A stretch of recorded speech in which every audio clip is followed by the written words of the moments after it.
बच्चों, इस क्वेश्चन में हमको बताना है कि कौन सा अनुपात बड़ा है। तो मैं यहाँ पर आपको दो मेथड बताऊँगा, एक ट्रेडिशन मेथड यानी परंपरागत विधि जिसको आपको स्कूल में जो पेपर होंगे आपके कॉलेज में, जो भी आपके हाफर्ली एग्ज़ाम हो या एनुअल एग्ज़ाम हो, टेस्ट लिए जाएँ एंड मंथली टेस्ट वगैरह, तो उसमें आपको ट्रेडिशनल मेथड यूज़ करना है। ध्यान रखिएगा, आपको शॉर्ट ट्रिक्स नहीं यूज़ करनी है। लेकिन मैं शॉर्ट ट्रिक्स भी आपको बताते चलूँगा साथ में। जो विभिन्न प्रकार की जो प्रतियोगी परीक्षाएं होती हैं, चाहे वो रेलवे की हों, चाहे बैंक की हों, चाहे एसएससी की हों, ठीक है, तो वहाँ पर आपको बहुत कम समय में गणित वाला जो सेक्शन है, पोर्शन है, भाग होगा, उसे हल करना होता है। तो वहाँ अगर आप ट्रेडिशनल मेथड यूज़ कर रहे हैं तो आपको बहुत ज़्यादा टाइम लगेगा और आप सारे प्रश्नों को अटेम्प्ट नहीं कर पाएंगे। तो वहाँ पर आपको शॉर्ट ट्रिक्स की ज़रूरत पड़ेगी, ठीक है। तो मैं साथ साथ आपको बताते चलूँगा, भविष्य में आपके काम आने वाली हैं। देखिए, सबसे पहला क्वेश्चन, ठीक, 3:4 या 4:5। पहले मैं आपको ट्रेडिशन मेथड बताऊंगा, परंपरागत विधि। तो इसमें आप इसको क्या कर लें, 3/4 लिख लें और 4:5 को आप लिख लें 4/5।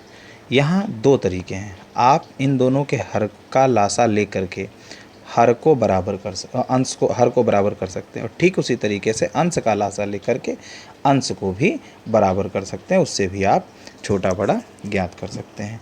यहाँ पर आप क्या करेंगे, देखिए, यहाँ हरी को हम लेके चलते हैं, 4 और 5 हम क्या करेंगे, दोनों अभी भिन्न बन गई। अब इन दोनों भिन्नों के हर को हम बराबर करेंगे। हर को कैसे बराबर करेंगे, तो हम पहले हर जो हैं 4 और 5, इनका लासा देखेंगे क्या है, 4 और 5 का लासा। तो ऑब्वियस है 4 5 का लासा कितना होगा, 20, ठीक है। अब हम क्या करेंगे, हर को 20 बनाएंगे। क्या बनाएंगे, दोनों के हर को 20। तो 3/4, 4 को 20 बनाने के लिए क्या करना पड़ेगा, यानी 4 में कितने की गुणा करें कि 20 आ जाए, तो कितने की गुणा करेंगे, 5 में।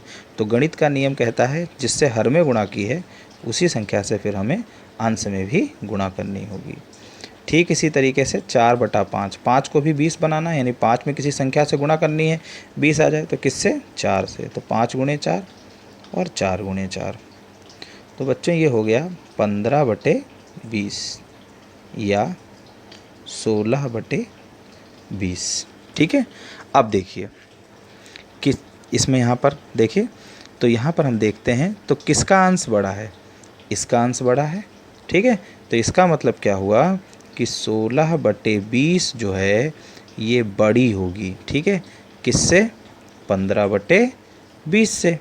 और 16/20 इसका प्रारंभिक रूप क्या है, 16/20 का 4/5 या 4:5। तो इसका मतलब क्या हुआ कि 4/5 बड़ा होगा, किससे बड़ा होगा, 15/20 का प्रारंभिक रूप क्या है, 3/4, इसलिए 4:5 बड़ा है, ठीक है।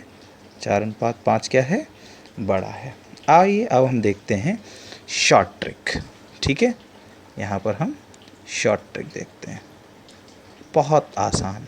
जो अनुपात आपको दिए हों आप उनको लिख लें, ठीक, और फिर इनको 3/4 या 4/5 भिन्न के रूप में। अब आप क्या करें, दोनों के अंश में 0 बढ़ा दें, दोनों के अंश में 0 बढ़ा दें। अब आप इसको भाग देते हैं निकटतम इस पदों तक, तो कितनी बार जाएगा ये, 4 × 28, यानी 7 दशमलव समथिंग प्राप्त होगा। अगर दोनों में ही 7 आ रहा हो तो दशमलव के बाद एक स्थान तक ट्राई कर लेंगे, ठीक है।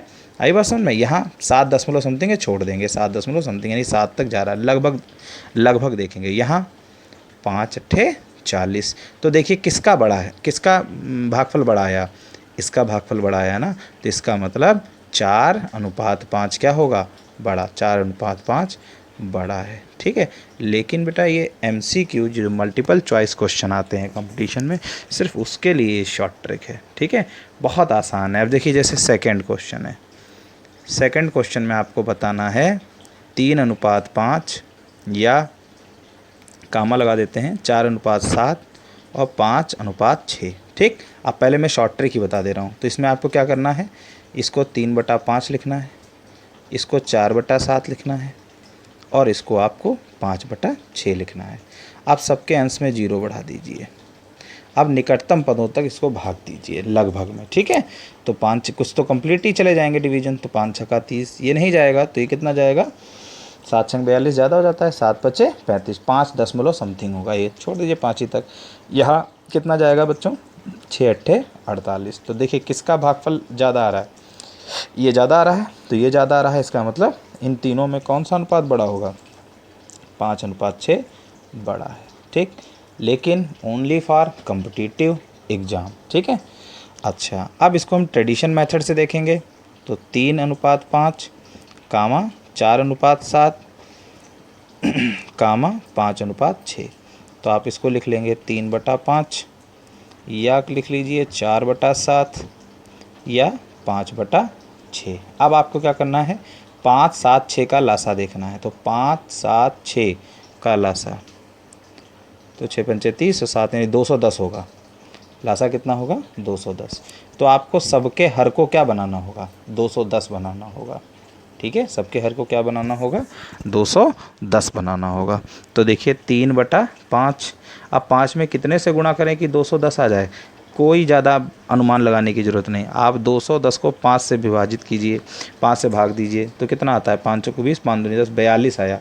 तो इसका मतलब 5 को किससे गुणा करेंगे, 42 से। तो 3 की भी गुणा किससे करेंगे, 42 से। या 4/7, अब 7 में कितने की गुणा करें, 210 आ जाए, बहुत सिंपल, 210 को पहले 7 से विभाजित कर लो, तो कितना आएगा, 30। तो इसका मतलब 30 से नीचे गुणा, 30 से ऊपर गुणा। या 5/6, अब 6 में 210 से, 6 में कितने से गुणा करें, 210 आ जाए, तो 210 को 6 से डिवाइड करके देख लो, तो 6 तियाँ 18, ठीक है, और 6 पंचे 30, तो 35 से, तो 35 से नीचे गुणा, 35 से ऊपर गुणा, ठीक। अब यहाँ क्या आ जाएगा, तो 3 दूना 6, 3 चक्कू 12, 126/210 या 120/210 या 5×25, 5×15 217, 175/210। तो यहाँ आपने देखा, देखिए किसका, अब देखिए यहाँ पर हर बराबर हो गए, तो अंश किसका बड़ा है, ये अंश बड़ा है 175। इसका मतलब ये किसका प्रारंभिक रूप है, 5/6 का। तो लिख देंगे, इसलिए 5/6 बड़ा है, ठीक। तो आप